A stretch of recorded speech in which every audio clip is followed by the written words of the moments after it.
2 hours ago, President Trump made what his advisors believed would be an easy win. He posted on Truth Social that he would block the opening of the Gordie Howe International Bridge, North America's newest and most important border crossing, until Canada compensates the United States for decades of unfair treatment. His demand: America should own at least half the bridge. His justification: the bridge was built with virtually no U.S. content. The problem? Almost everything Trump claimed was wrong. And Mark Carney's response just proved the White House has no idea who they're dealing with. The Gordie Howe International Bridge spans the Detroit River, connecting Detroit, Michigan to Windsor, Ontario. It represents the single most vital trade corridor in North America. Every day, $400 million in goods crosses between Windsor and Detroit. Auto parts move from Canadian factories to American assembly lines. Raw materials flow south. Finished vehicles flow back north. The existing Ambassador Bridge, built in 1929, handles this traffic alone, creating bottlenecks, delays, and vulnerability. The Gordie Howe Bridge was designed to solve that problem. 6 lanes. Modern infrastructure. Capacity to handle the next 50 years of continental trade. Here's what makes Trump's threat so stunning. Canada paid for the entire bridge. Not half. Not most. All of it. Over $4 billion in Canadian taxpayer money funded construction, land acquisition, customs facilities, and connecting infrastructure on both sides of the border. The state of Michigan contributed exactly $0 to construction costs. Michigan receives partial ownership because the bridge physically connects to American soil. That's it. Under the agreement signed during Trump's first term, Michigan owns the land and infrastructure on the American side. Canada owns the bridge structure itself and the Canadian side facilities. Both parties operate the crossing jointly through the Windsor-Detroit Bridge Authority. Trump's Truth Social post claimed the bridge was built with virtually no U.S. content and accused Canada of treating America unfairly for decades. He wrote that he would not allow the bridge to open until the United States receives full compensation for everything we have given them. He also complained that Ontario continues to prohibit American alcohol sales as retaliation for U.S. tariffs. The Post concluded, "We will start negotiations immediately." The White House strategy was transparent. Apply sudden pressure on a high-value target. Force Carney to negotiate under threat. Extract concessions on trade, tariffs, and provincial retaliatory measures. Canada look weak before international audiences. Get a quick win that plays well domestically. But before we break down what actually happened next, if you find this analysis valuable, hit that subscribe button and drop a like so you never miss coverage like this. Mark Carney responded within hours, but not with panic or outrage. He picked up the phone and called Trump directly. According to Carney's public statements afterward, the call was positive. He explained to Trump that Canada paid for bridge construction, over $4 billion. He explained that ownership is shared between Michigan and Canada under existing agreements. He explained that Canadian steel and Canadian workers built the bridge, but that American suppliers, contractors, and workers were involved throughout. He explained all of this calmly, directly, and without theatrics. Then Carney did something that caught Washington completely off guard. He went public with the facts. Not through angry press conferences or social media tirades. Through calm, factual statements that exposed every false claim in Trump's post.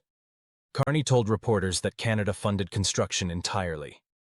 That Michigan's ownership stake reflects land contribution, not financial investment. That the bridge employed thousands of American workers during construction. That American steel, concrete, and materials were used extensively throughout the project. Ontario Premier Doug Ford, who has become one of Trump's loudest critics since tariffs began, went further. Ford pointed out that Trump's complaint about Ontario's alcohol ban proves the ban is working. He can end it tomorrow by dropping unfair tariffs, Ford said. I encourage Canadians not to back off. Ford has spent millions on anti-tariff advertising in American border states, featuring Ronald Reagan's warnings about protectionism. The ads have resonated with American business leaders who depend on cross-border trade. Here's why Trump's threat immediately backfired.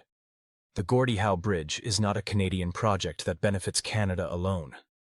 It is continental infrastructure that American businesses desperately need. The automotive industry, which employs millions of Americans, depends on seamless cross-border logistics. Every major American automaker, Ford, General Motors, Stellantis, has publicly supported the bridge's construction. Their supply chains require it. Manufacturing executives have warned repeatedly that border delays cost billions annually. The bridge solves that problem. Blocking its opening doesn't hurt Canada more than America. It hurts both equally.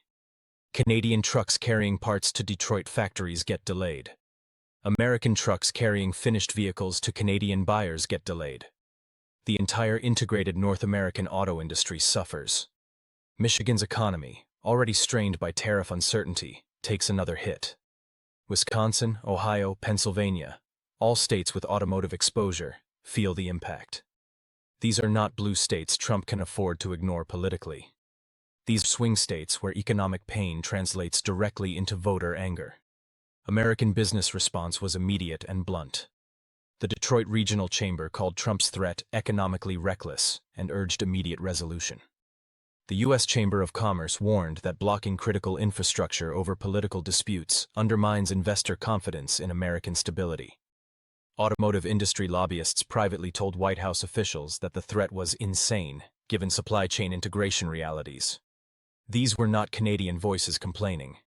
These were American business leaders telling their own president to back down. The international reaction made things worse. The bridge represents a bilateral agreement negotiated and signed during Trump's first presidency. Threatening to violate that agreement unilaterally signals to every trading partner that American commitments mean nothing. If the United States can arbitrarily block infrastructure projects after construction is complete and paid for, what other agreements might Washington tear up without warning? Trade deals?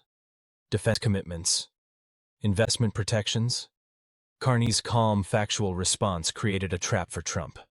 By clearly stating the facts, Canada paid, Michigan contributed land, ownership is shared under existing agreements, Carney made it impossible for Trump to escalate without looking either dishonest or ignorant. If Trump pushes forward with blocking the bridge, American businesses will blame him for economic damage. If he quietly backs down, he looks weak after making a public threat. If he claims victory after minor concessions, everyone knows the facts prove otherwise.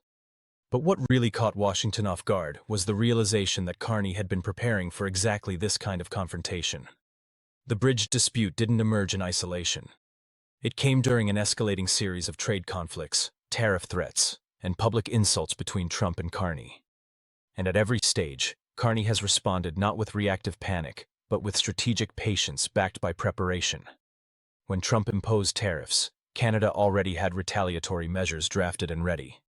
When Trump threatened broader trade restrictions, Canada already had alternative markets negotiated. When Trump demanded changes to USMCA, Canada already had legal challenges prepared. The pattern is consistent. Carney doesn't improvise responses to American pressure. He executes plans built months in advance. The bridge threat revealed another dimension of that preparation. Carney's public response included exact financial figures, construction timelines, employment numbers, and legal agreements.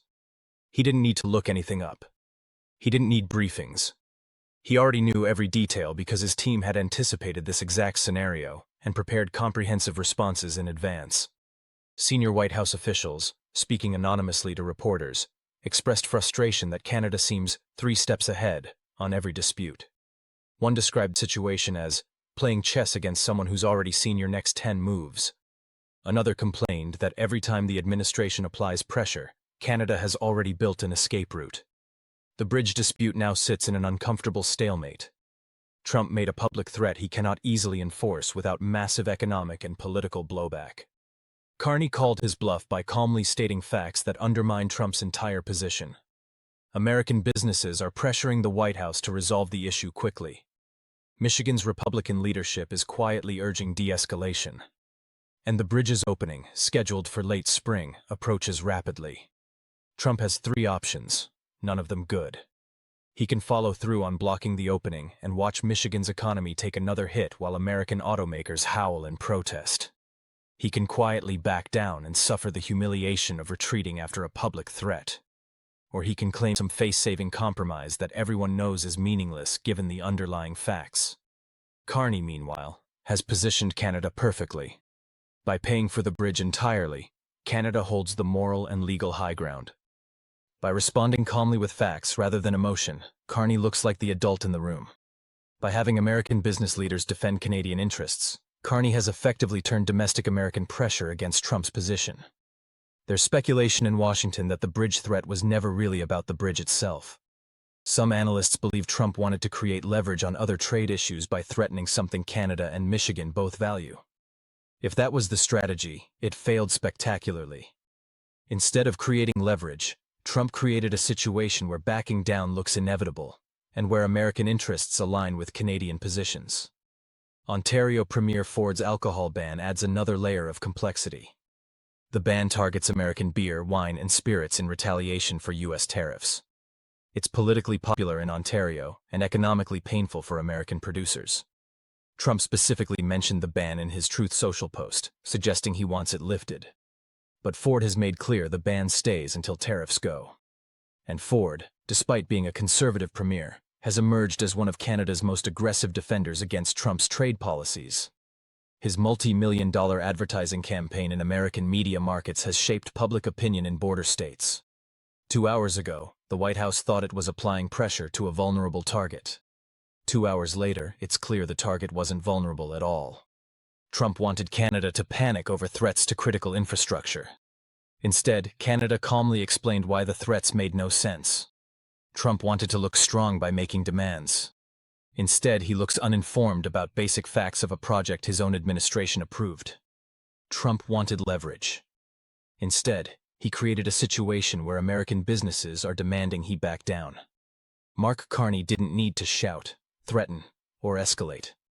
He just needed to tell the truth and let American economic interests do the rest. And that, more than anything else, is what has Washington scrambling. Because if Carney can turn an aggressive American threat into an American retreat by simply being right and being patient, what else can he do? What other confrontations has he already prepared for? What other traps has he already built? The Gordie Howe Bridge will open. Everyone knows it. The question is whether Trump climbs down gracefully or gets pushed. And the answer to that question will shape every negotiation between Washington and Ottawa for years to come.